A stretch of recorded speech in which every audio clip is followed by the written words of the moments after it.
Do you feel that way about Eli Manning as well, who's got 2 Super Bowl championships, but outside of that was missing the playoffs every damn year?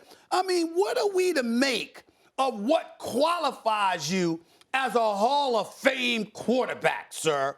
I'm going to defer to your expertise. Well, I got 10 years on my sheet for Matt Ryan, so that's good enough for me. I don't know what stats. I know MVP 1 year. Yeah, I got a high percentage for 10 years, so I'll just go with that. I think Eli winning the 2 Super Bowls, beating Bill Belichick and Tom Brady twice, okay? Doing what he did for Tom Coughlin as the head coach, beating the greatest head coach, greatest quarterback, puts Eli Manning in the Hall of Fame. That's a given, okay? Then you look at Matt Ryan. I said he has to win a Super Bowl. It's not the Hall of Very Good. Peter King has always said the Hall of Very Good or the Hall of Fame. Matt Ryan needs to win that Super Bowl. That's what I said, Stephen A. Right now, no, not sufficient. Even though he's had a heck of a career, not sufficient unless with this Indy team, that the personnel, with the running game with Taylor, they got to fix that left tackle spot, get another receiver. There were some things that went wrong for Carson Wentz that he should be defended on, okay? That's why he could be pretty good in Washington. But for this football team, for Matt Ryan,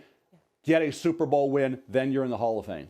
Well, first of all, I'm convinced. I can't argue with Mel Kiper Jr. And then on top of it all, he's right, because I'm looking at my numbers again. I missed the last couple of years, 65 and 67%. So Mel Kiper Jr. was right. It was 10 years, not 8. Hey, can I piggyback on that too? How was Atlanta's defense for Matt Ryan all these years? Well, listen, so that's enough. I just hold against the fact. The biggest thing I hold against Matt Ryan is the fact that you had a 28-3 lead and y'all kept throwing the damn football instead of milking the clock and running the football and trying to stop the bleeding that was clearly transpiring. You didn't do anything, and you had the cachet. You weren't some rookie or novice young quarterback that didn't have the cachet to tell Quinn or Kyle Shanahan, no, we're not doing that any longer. We need to chew off some of this clock because, damn it, that's Tom Brady on the other side. And the greatest coach of all time in Bill Belichick, or Bill Belichick, as someone calls him. Hey, Mel, before we get into the Saints real quick, I think you did your last mock draft about a month ago before the Combine. Any major changes this time around? Not major. I think when you look at the quarterbacks, that's the tough part, Molly and Stephen A. Where do you put the quarterbacks? And there are very few teams, Pittsburgh being the only one, that say we really have to draft a quarterback. And Malik Willis, will he be there? I was struggling with Carolina. I was struggling with Atlanta and Seattle. Is somebody going to overdraft? It happens every year at the quarterback position. And if you're going to do that, guys, you would do it for Malik Willis. He's kind of a right-handed version of Michael Vick. He's got that compact, strong, powerful frame. He's got the rocket arm. He's got incredible running ability. He's got incredible character. A phenomenal young man. What about accuracy? I think Malik Willis, if I'm one of those teams, that's the guy I would roll the dice for. I'd roll the dice on talent. He has the most talent of any quarterback in this draft. 2 questions. Number 1, what about his accuracy? How are you feeling about his accuracy, Mel? I have no problem with his accuracy. I think he's the kind of guy, he tried to do a little too much in a couple games when I watched. He was playing against teams where he had to make a play. Throws 3 picks against Middle Tennessee State, 3 against Louisiana Monroe after being red hot the first 5 weeks. Team was struggling. He was trying to force things. Malik Willis will get better. I think he's the kind of guy that in another 2-3 years will be really hitting his stride, where initially is going to be a little bit of a transition period. But what we found, guys, is talent in the NFL with Justin Herbert, 3rd quarterback taken his year. Josh Allen, 3rd quarterback taken his year. Talent has won out big time, and Malik Willis has awesome ability. Mel, as an aside, I got to ask, I couldn't wait to see you just to ask you this question I'm about to ask you. Deshaun Watson goes to Cleveland.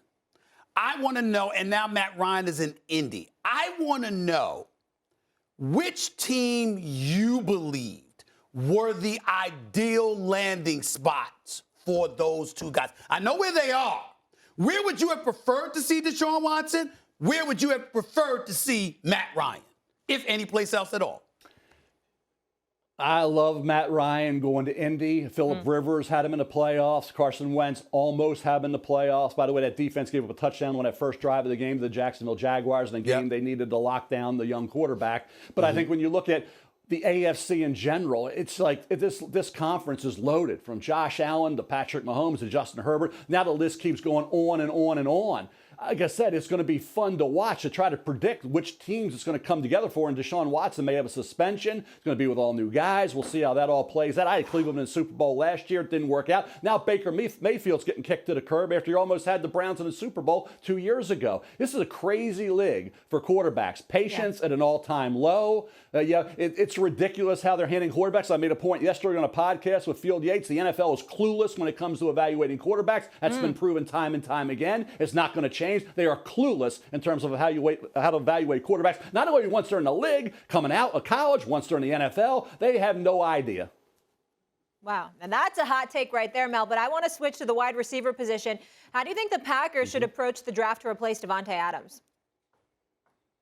Attack it hard, because this is the year. They haven't done it for Aaron ever, right? So if you go by what they've done, you say they're not going to take a receiver. They better, because this receiver core in this class is strong and it's deep. I said yesterday 2 to 3 minimum in this draft. I think you look at a Sky Moore from Western Michigan, the most underrated player in this draft. Heck of a player. I look at Steve Smith, went with the 3rd round when he came out. Great football player. The guy you want on your team. Sky Moore, stiff arm, great after the catch. Just a baller. Sky Moore can play for me any day of the week out of Western Michigan. You can probably get him in the 2nd round. There's going to be other receivers going the 1st ahead of him. I have Traylon Burks going to Green Bay. I have Kenyon Green, offensive lineman out of Texas A&M, going there to help Aaron Rodgers. He's a guard. He's nasty, and he can kick the tackle in a pinch and do an adequate job. I think if they get the O-lineman in Green and a receiver like Burks and augment that and with a guy like Sky Moore and some others, then all of a sudden I think Aaron Rodgers will be pretty happy.